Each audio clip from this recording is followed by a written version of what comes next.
আসসালামু আলাইকুম। Hello guys, welcome back to my channel. কয়েকদিন আগে শ্রীমঙ্গলে গিয়ে আমরা কি কি অ্যাক্টিভিটিস করলাম তার ছোট একটা অংশ আজকের পার্টে আপনাদের সাথে আমি শেয়ার করব। আমরা আমাদের প্রাইভেট কার দিয়ে সেখানে গিয়েছিলাম। ওই দিন আমি যে আউটফিটটা পরেছিলাম ওই আউটফিটটা এত বাজে ছিল, লিটারালি ওই গেঞ্জিটা আমি ফার্স্ট বার পরি আর গেঞ্জি থেকে সেখানে তুলা বের হচ্ছিল। আমার পুরো কালো প্যান্ট তুলার কারণে সাদা হয়ে যায়।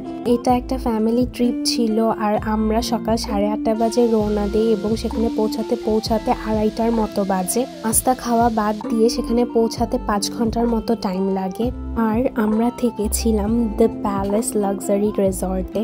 ওখানে ওয়েলকাম ড্রিঙ্কসটা এত বাজে ছিল, পেঁপে দিয়ে কোনো একটা জুস বানিয়ে দিয়েছিল আই গেস। তখন অলমোস্ট দুপুর 3টা বাজে, তো আমার প্রচুর খিদা লাগছিল। আমি লাঞ্চ খেতে গেলাম লাউঞ্জ সেকশনে।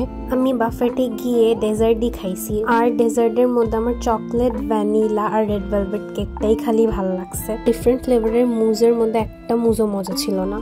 দেন খাওয়া দাওয়া শেষ করে আমরা আমাদের রুমে চলে আসি। তো আমাদের রুমে আমরা 2টা কুইন সাইজের বেড নিয়েছিলাম। আমরা ফ্যামিলি মেম্বার 4 জন। আমাদের রুম থেকে ভিউ ওয়াজ কোয়াইট নাইস। আর এখানে আই গেস 31st নাইটের কোনো প্রোগ্রাম হবে, এর জন্য অ্যারেঞ্জমেন্টগুলো করা হচ্ছে।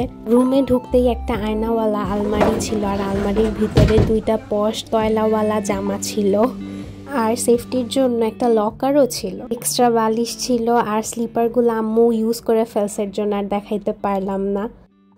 রুমের সাথে একটা নাইস ওয়াশরুম ছিল, ওয়াশরুমের মধ্যে বেসিন ছিল, 2টা সাদা রঙের তয়লা ছিল আর ওয়েট মাপার মেশিনও ছিল। বস ঝর্ণা ছিল বাট বাথটাব ছিল না, কষ্ট পাইছি। That is the toilet. সাথে ছিল কিছু কিটস, এইটা শ্যাম্পু, এইটা লোশন আর এটা ছিল শাওয়ার জেল আর সাথে ছিল 2টা টুথব্রাশ। দেন বিকালবেলা ফ্রেশ হয়ে ওদের রিসর্টটা ঘোরার জন্য ওদের যে পার্সোনাল গাড়িগুলো আছে ওগুলাতে চড়ে বসলাম। And the resort is quite huge. আপনারা বড় কোনো গ্রুপে আসলে এরকম ভিলার মধ্যেও থাকতে পারেন।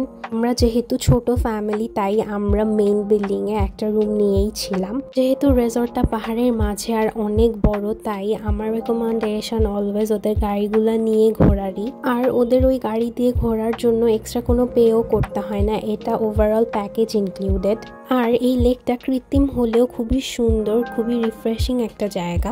আমি এই ব্রিজটার মধ্যে কিছু অ্যাস্থেটিক ফটোশ্যুট করার ট্রাই করেছিলাম। রিসর্টটা 250 একর জমির মধ্যে তৈরি। এর মধ্যে 150 একর জমি ডেভেলপ হয়েছে, বাকি 100 একর জমি এখনো ডেভেলপ হয়নি, স্টিল কাজ চলছে। কত বড় আল্লাহ! কিড সেকশনে আমার বোন বেচারা এই টায়ারের মধ্যে আটকে গেছে, তারপর অনেক কষ্ট করে ওকে বের করা হয়েছে, আব্বু ধরে ওকে বের করছে। এই জায়গাটা তো ফানফুল ছিল, আমার নিজেরই মন চাইতেছিল গিয়ে একটু লাফায় আসি, বাট প্রত্যেকটা জায়গায় এখানে লেখা ছিল অনলি ফর কিডস আর ওয়েট লিমিট দেওয়া ছিল। ইস কেন যে বড় হইলাম।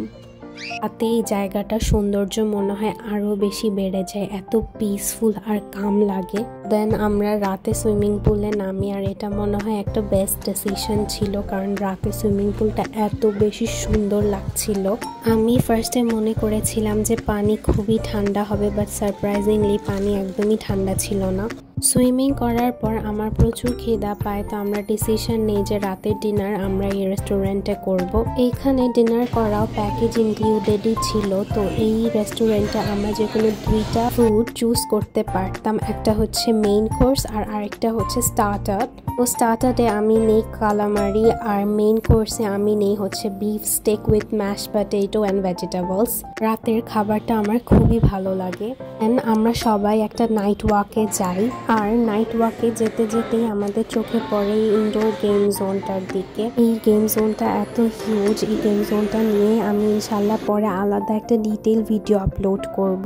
দি প্যালেসে আমাদের এক রাত থাকতে 27,000 টাকার মতো খরচ হয়। আর পার্সন হিসাব করলে একজনের জন্য এখানে 6,750 টাকার মতো খরচ হয়। রিসর্টের ভেতরে প্রত্যেকটা জায়গা এত সুন্দর করে লাইটিং করা যে রাতের বেলা এই জায়গাগুলো দিয়ে হাঁটলেই অনেক বেশি রিফ্রেশ লাগে। আমরা 30 তারিখে এখানে আসি এবং 31 তারিখে এখানে আই গেস 31st নাইটের কোনো প্রোগ্রাম হবে, যার কারণে বিভিন্ন ধরনের প্রিপারেশন চলছিল। এইটা সিলেট ট্যুরের ব্লগগুলোর ফার্স্ট পার্ট ছিল। নেক্সট পার্টের জন্য অবশ্যই ওয়েট করবেন। Thank you so much for watching my video. আল্লাহ হাফেজ।